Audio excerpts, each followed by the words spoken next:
71 এই ইস্যু আজ এত বছর পরও কেন মীমাংসিত হলো না? যেমন আজকে আমি 15 অ্যামেন্ডমেন্টে মানে মামলা ছিল, সে মামলায় অ্যাপিলেট ডিভিশনে আমি উপস্থাপন করলাম যে শহীদ প্রেসিডেন্ট জিয়াউর রহমান হচ্ছে স্বাধীনতার ঘোষক জিয়া, কিন্তু কনস্টিটিউশনে বলে দিচ্ছেন যে শেখ মুজিবুর রহমান হচ্ছে স্বাধীনতার ঘোষক, যেখানে তাজউদ্দিন সাহেব নিজে বলতেছেন যে শেখ মুজিবুর রহমান ঘোষণা দেননি। কিন্তু এখানে আমি একটু অ্যাড করি, আপনি বাংলাদেশ ফোর্সের যে ওখানে উপস্থিতি ছিল, এই যে এগ্রিমেন্টের মধ্যে আত্মসমর্পণের যে দলিল, সেই দলিলে কিন্তু বাংলাদেশ ফোর্সের কথা উল্লেখ করা ছিল, সেটাও আপনাকে বলতে হবে।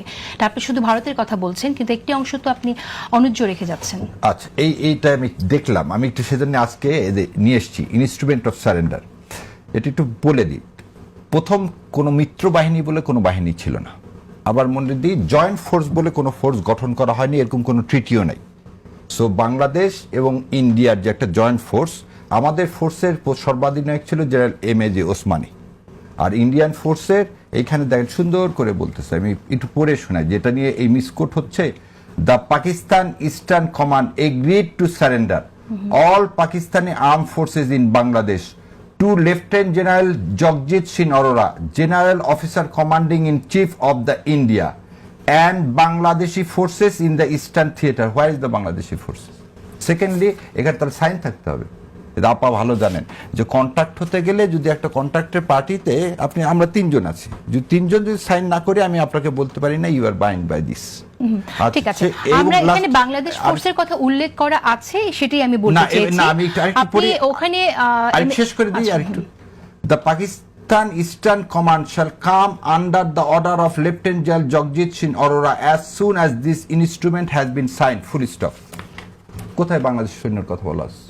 আপনারা হয়তো জানেন কিনা জানি না, 16 ডিসেম্বর যখন এই পাকিস্তানি সেনাবাহিনী সারেন্ডার করলো, তারপর সমস্ত বিভাগীয় জেলাগুলোর হেডকোয়ার্টারের ডিসিদেরকে ডেকে সেই জেলাগুলোর দায়িত্বভার নিয়েছিল ইন্ডিয়া। কেন তা নিবে? এবং এটা যদি শামসুল্লাহ সাহেবের বইয়ে আপনার পড়লেই দেখতে পাবেন। সেজন্য যতদিন পর্যন্ত ইন্ডিয়ান সৈন্য এদেশে ছিল আমরা স্বাধীনতা পাইনি। আমরা মার্কেট মানে আধিপত্যবাদ, অর্থনৈতিক আধিপত্যবাদের কথা বাদ দেন, সৈন্য যতদিন 13 মার্চ 1972 সাল পর্যন্ত এদেশে ছিল ততদিনকে আমাদের আসলে স্বাধীনতা হয়েছিল। তাহলে আমাদের স্বাধীনতা দিবস 16 ডিসেম্বর করতেছি, তখন মোদিজন টুইট করে বলে 16 ডিসেম্বর হচ্ছে ইন্ডিয়া পাকিস্তানের যুদ্ধ।